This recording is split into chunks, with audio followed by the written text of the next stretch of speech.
আচ্ছা, ধরুন কেউ নিখোঁজ হয়ে গেছে, তাকে আনতে পারবেন? নিখোঁজ বলতে গেলে সেটা মায়ের মন্দিরে বসে দেখা যাবে যে মানুষটা বেঁচে আছে না মরে গেছে। আচ্ছা। সেসব যদি থাকে যে বেঁচে আছে হ্যাঁ। তাকে আনা যায়। আজকে জামাই মাথা খারাপ হয়ে গেছে। জামাই মাথা খারাপ হয়ে গেছে, তো বাবার কাছে এসছেন, বাবা ঠিক করে দেবে? ঠিক করে দেবে। আপনার বিশ্বাস এবং ভক্তি আছে? নমস্কার বন্ধুরা, আবারও একবার স্বাগত জানাই আমার সকল দর্শক বন্ধুকে। আজকে আমি এসেছি পূর্ব বর্ধমানের হাটগোবিন্দপুর থেকে কিছুটা দূরে হাটকান্ডা দাসপাড়ায় রয়েছে এক জাগ্রত মা কালী এবং মা মনসার মন্দির। আর এই মা কালী মা মনসার মন্দিরের যিনি দিয়াসী, উনি নানা রকম সমস্যার সমাধান করেন ওনার স্বপ্নাদেশ পাওয়া ওষুধের মাধ্যমে। এখানে বাচ্চাদের ভূতপ্রেত পাওয়া থেকে শুরু করে হাওয়া বাতাস পাওয়া, জ্বর জ্বালা, এছাড়াও বিবাহে বাধা, কর্মে বাধা, সংসারে অশান্তি, বিবাহ হচ্ছে না, এমনকি 10-12 বছর বিয়ে হয়ে গেছে বাচ্চা হয়নি, এই সকল সব সমস্যার সমাধান করেন এই মন্দিরের দিয়াসী। এবং যদি স্বামী স্ত্রীর মধ্যে ঠোকাঠুকি হয়, যে ছাড়াছাড়ি হয়ে যায়, সেখানেও কিন্তু এই দিয়াসী সমস্যার সমাধান করে দেন। তো এই জাগ্রত মা কালী এবং মা মনসার স্বপ্নাদেশ পাওয়া ওষুধের এই মাধ্যমে, তো এই দিয়াসীর উপর একটি প্রতিবেদন আজ আপনাদের সামনে তুলে ধরতে চলেছি। প্রতিবেদনটি দেখুন, আশা করি উপকৃত হবেন। তবে প্রথমে আমি বলে নেব যে ভক্তি এবং বিশ্বাস নিয়ে এখানে আসবেন। ভক্তি এবং বিশ্বাস থাকলে তবেই কাজ তাড়াতাড়ি হয়। তো ভিডিওটা পুরোটা দেখবেন, আর একটা লাইক এবং একটা সাবস্ক্রাইব করে পাশে থাকবেন, আর নোটিফিকেশনের জন্য বেল আইকনটা অন করে দেবেন। পৌঁছে গেলাম পূর্ব বর্ধমানের হাটকান্ডা গ্রামের দাসপাড়ায়। পুরো গ্রাম্য পরিবেশ। সাধারণত গ্রাম যেমন হয়, মাঠ ঘাট, মাটির বাড়ি, যদিও দু একটা দালান বাড়ি রয়েছে, তাও আবার অসম্পূর্ণ। বাড়ির মেয়ে বউরা বাড়ির উঠোনে কেউ কাজ করছে, কেউ গল্প করছে, কেউ খাওয়া দাওয়া করছে, আর বাচ্চাগুলো ছোটাছুটি করে খেলাধুলা করছে। তাহলে চলুন যাওয়া যাক সেই আদিবাসী তান্ত্রিক বাবার গৃহ মন্দিরে।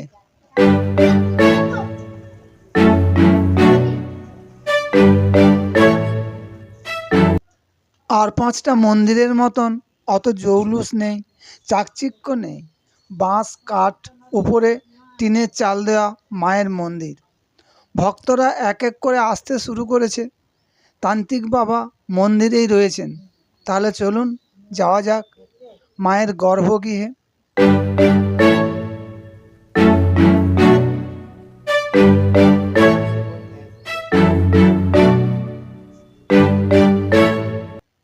আচ্ছা, কেমন আছেন বলুন? কেমন আছেন? ভালো আছি। ভালো আছেন? হ্যাঁ, মায়ের কৃপায় চলে যাচ্ছে। মায়ের কৃপায় চলে যাচ্ছে। আচ্ছা। আচ্ছা, মায়ের মন্দির কি শনি মঙ্গলবার দিনই খোলে, না প্রত্যেক দিনই খোলা হয়? শনি মঙ্গলবারই খোলা হয়, আর বৃহস্পতিবার বাদ দিয়ে প্রতিদিন খানিক মায়ের নিত্য সেবার সময় যাত্রী এলে দেখা হয়। দেখা হয়, মানে শনি মঙ্গলবার দিনে যাত্রীদের মানে হ্যাঁ। ভক্তদের হ্যাঁ, সমস্যার সমাধান সমাধান করা হয়। করা হয়। আচ্ছা আচ্ছা। আচ্ছা, এখানে কি কি সমস্যার সমাধান হয় যদি বলেন? এখানে জ্বর জ্বালা থেকে, আচ্ছা হাওয়া বাতাস থেকে, আচ্ছা ভূত ছাড়ানো হয়। আচ্ছা কোনো মেয়েদের ছেলে হয় না, আচ্ছা এখানে মা ছেলে দিন। আচ্ছা আচ্ছা, ছেলে হওয়ার পর আরেকটা ছেলে অন্তঃসত্ত্বা পেটে মায়ের পেটে ঢোকে, আচ্ছা এটা ভূমিষ্ঠ হওয়ার সময় ডেট হয়ে যায়, আচ্ছা, সেই সব দোষ কাটানো হয়। কাটানো হয়। হ্যাঁ। আচ্ছা, ঘর বাড়ি দূষিত হয়ে গেলে ঘর বাড়ি পর্যন্ত বাগানো হয়। আচ্ছা আর যে কোনো স্বামী স্ত্রী ঝগড়া করে স্বামী পালিয়ে গেল, আচ্ছা তাকে নিয়ে আসা হয়। আচ্ছা, এই কাজগুলো করেন? এই কাজগুলো, কোনো মানুষকে যদি বান মেরেছে, বান ঝাড়া হয় এখানে। আচ্ছা বান আচ্ছা, মারা হয় না। বান ঝাড়া হয়। হ্যাঁ, আচ্ছা বান মারা হয় না। আচ্ছা, আর বশীকরণ এখানে হয় না। হয় না। আচ্ছা আচ্ছা, বশীকরণের কাজ করেন না? না। আচ্ছা। আচ্ছা, ধরুন কেউ নিখোঁজ হয়ে গেছে, তাকে আনতে পারবেন? নিখোঁজ বলতে গেলে সেটা মায়ের মন্দিরে বসে দেখা যাবে যে মানুষটা বেঁচে আছে না মরে গেছে, আচ্ছা, সেসব যদি থাকে যে বেঁচে আছে হ্যাঁ, তাকে আনা যায়। আচ্ছা। তাহলে আনতে এবার বিশ্বাসের উপরে। বিশ্বাসের উপরে। হ্যাঁ। ঠিক ঠিক ঠিক। আচ্ছা, এখান থেকে কি ওই মায়ের পায়ের ফুল, ঘটের জল এ সকল দেন, না অন্য কোনো গাছগাছালির শিকড় বাকড় দেন? গাছগাছারা শিকড় বাকড় দেওয়া হয়, আচ্ছা, মায়ের পুষ্প চাঞ্জল দেওয়া হয়। দেওয়া হয়। আর ধরুন কারোর কোমরের ব্যথা, কোমরের ব্যথা তেল পড়ে দেওয়া হয়, মালিশ। তেল পোড়া বা জল পোড়াও দেন? হ্যাঁ। আচ্ছা, এই সকলের জন্য কিরকম টাকা পয়সা লাগে?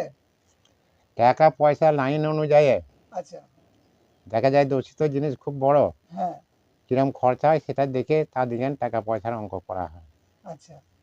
এমনি নির্ধারিত কোনো চার্জ নেই যে এত দিতেই হবে? হ্যাঁ, ওটা দেখে চার্জ দেওয়া হবে। দেখে বলা হয় যে হ্যাঁ। এত টাকা পয়সা লাগবে? এইবার মায়ের মন্দিরে এলে ধূপ বাতাসা আনতে হবে, আচ্ছা, গণনার সময় আচ্ছা, 10 টাকা, আচ্ছা, এটা গণনার পয়সা লাগে। আচ্ছা। আর এমনি ধুনো হাওয়া বাতাস কাটাতে গেলে ধুনোর সাহায্যে হুম, সেটা 100 টাকা করে লাগে। 100 টাকা। হ্যাঁ। আচ্ছা, আচ্ছা, আর যেগুলো ভারী ধরনের কেস হ্যাঁ, সেগুলো দেখে তারপর চার্জের কথা বলা হয়, পয়সার কথা বলা হয়।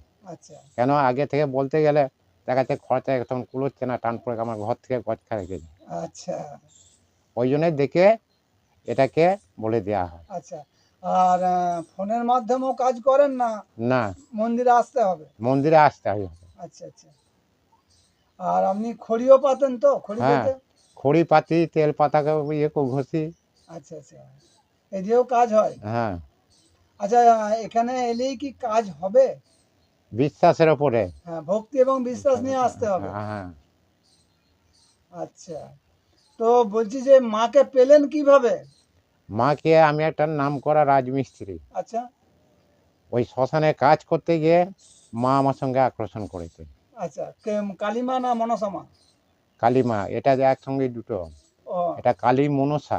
আচ্ছা, কালী মনসা হ্যাঁ। আলাদা আলাদা নয়? না, আচ্ছা, তো সেখানে কাজ করতে যে আকর্ষণ করে, আকর্ষণ করে। তারপর থেকে কি হয় সেটা কতদিন আগে? এটা প্রায় 45 বছর হয়ে গেল। 45 বছর আগে? হ্যাঁ, আচ্ছা, 45 বছর আমার কাছেই, 45-50 বছর আগে মা আছে। মা আছে। হুম।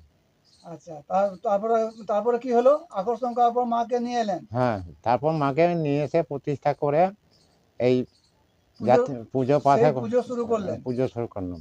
আচ্ছা, আচ্ছা, পুজো শুরু করার পর থেকে মায়ের মন্দিরে যাত্রী আসতে শুরু করলো। আচ্ছা। যাত্রী তখন দেখতে লাগলাম, সেটা শনি মঙ্গলবার না যে কোনো দিন? শনি মঙ্গলবার তখন। আচ্ছা, এখানে কি মাদুলি, তাবিজ, কবজ এ সকল দেওয়া হয়? হ্যাঁ, দেওয়া হয়। এর জন্য কিরকম টাকা পয়সা লাগে? মাদুলি ধরুন টাকা পয়সা, মাদুলি ধরুন 20 টাকা করে পিস নেওয়া হয়। আচ্ছা, কিসের মাদুলি? রূপো না তামা না? তাম্বা, তাম্বা, তামা। রূপো নয়। আচ্ছা, 20 টাকা করে পিস নেন। হুম। আর এই ওষুধটা ওই মাদুলির মধ্যে ভরে দিয়ে তারপরে? ওই 20 টাকায় মোট। আচ্ছা, মাদুলি 10 টাকা, ওষুধ ভরার জন্য 10 টাকা 20 টাকা 20 নেওয়া টাকা হয়। নেওয়া হয়। আর গ্রহ মাদুলি করতে গেলে 551 টাকা লাগে। আচ্ছা, আচ্ছা, আচ্ছা। গ্রহ দোষ মাদুলি কাটাতে গেলে, হ্যাঁ। গ্রহ কাটাতে গেলে? কাটাতে গেলে আচ্ছা, আচ্ছা। কেউ যদি মাদুলি ধরুন নিয়ে আসে তাহলে? সেখানে 10 টাকা। 10 টাকা। আর এছাড়া আপনার কাছ থেকেও পাওয়া যায় মাদুলি, তাই তো? হ্যাঁ, পাওয়া যায়। আচ্ছা, মাদুলিটা পরার কি নিয়ম আছে? মাদুলিটা ধরুন লাল কাঠ দিয়ে পড়বে আচ্ছা, কোথায় পরবে? গলায় না হাতে? হাতে। হাতে। বাচ্চা ছেলে হলে গলায়। আচ্ছা, বাচ্চা ছেলেরা যদি বাচ্চা ছেলেরা যদি কাঁদে, হুম, হুম, খুব কাঁদে, হুম, সেগুলো সমাধান করা হয়, হুম। প্লাস মাদুলি দেওয়া হয়, ওদিকে গলায় পরিয়ে দেওয়া হয়। আচ্ছা, আচ্ছা। এর কোনো নিয়ম আছে যে নিরামিষ খেতে হবে না, বা নিয়ম 3 দিন 7 দিন না, থাকতে হবে? কোনো নিয়ম নাই। নিয়ম আছে কি, মরা বাড়ি আতুর বাড়ি যাওয়া যাবে না? না, যাবে না। তাহলে আর মাদুলিটা? মাদুলি খুলে রেখে দিয়ে সে যেতে পারবে। আচ্ছা, আবার মাদুলি চান পরে? করে এসে, চান করে নিয়ে আবার মাদুলি ধারণ করা হয়। আচ্ছা, আর পরে চলে গেলে সেটা নষ্ট হয়ে যায়, তাই নষ্ট তো? হয়ে যায়। আচ্ছা, আচ্ছা। দিদিভাই বাড়ি কোথায়? এই তো এইখানে বাড়ি। এখানেই বাড়ি? হ্যাঁ। বাবার মন্দিরে প্রায় আসা হয়? হ্যাঁ, আসি যখনই দরকার হয় তখন আসি। যখনই দরকার হয়, কোনো হুম। সমস্যায় পড়লেই বাবার কাছে আসেন, তাই তো? হ্যাঁ, হ্যাঁ, আসি। বাবা এখান থেকে সব ঠিক করে দেয়? ঠিক করে দেয়। আর তার জন্য বাবা কোনো টাকা পয়সা নেয়? না, আমি ওই 10 টাকা 10 টাকা 20 টাকা যার যেমন সামর্থ্য, যে যেমন পারে সেরকম দিয়ে দেয়, তাই তো? হ্যাঁ এরকম দিই। আচ্ছা, তা আপনি কি জন্য এসেছেন আজকে? আজকে জামাই মাথা খারাপ হয়ে গেছে। জামাই মাথা খারাপ হয়ে গেছে, তো বাবার কাছে এসেছেন, বাবা ঠিক করে দেবে? ঠিক করে দিই। আপনার বিশ্বাস এবং ভক্তি আছে। হ্যাঁ। আচ্ছা, তো কবে থেকে মাথা খারাপ? আপনি কি করে বুঝলেন যে জামাইয়ের মাথা খারাপ? ওই তো ফোন করেছিলাম বললো। ও আচ্ছা, তো তাহলে জামাই যে মাথা খারাপ, বাবার কাছে এসেছেন, তো বাবা কি বলছে? হয়ে যাবে, ঠিক হয়ে যাবে? ঠিক হয়ে যাবে দেখি, এই তো। আচ্ছা আচ্ছা আচ্ছা। আচ্ছা দিদিভাই, নামটা বলুন একটু। আমার নাম হ্যাঁ। আমার নাম কল্পনা দাস। কল্পনা দাস। তো এই আদিবাসী তান্ত্রিক বাবার মন্দিরের ভিডিও কেমন লাগলো অবশ্যই কমেন্ট করে জানাবেন। আর হ্যাঁ, এই বাবার মন্দিরে আসতে হলে কিন্তু ভক্তি এবং বিশ্বাস নিয়ে আসবেন। সবথেকে বড় কথা হলো ভক্তি এবং বিশ্বাস। যারা ভক্তি এবং বিশ্বাস করে তাদেরই এই যে কোনো সমস্যার সমাধান হয় যে কোনো মন্দিরে গেলেই। তো যাই হোক, এই ভিডিও কেমন লাগলো অবশ্যই কমেন্ট করে জানাবেন। আর ভালো যদি লাগে তাহলে একটা লাইক করবেন এবং একটা সাবস্ক্রাইব করবেন। তো আবার দেখা হবে পরবর্তী অন্য কোথাও, অন্য কোনো দিন, অন্য কোনো নতুন ভিডিওতে। ভালো থাকবেন, সুস্থ থাকবেন। তাহলে আজ এই পর্যন্তই, টাটা।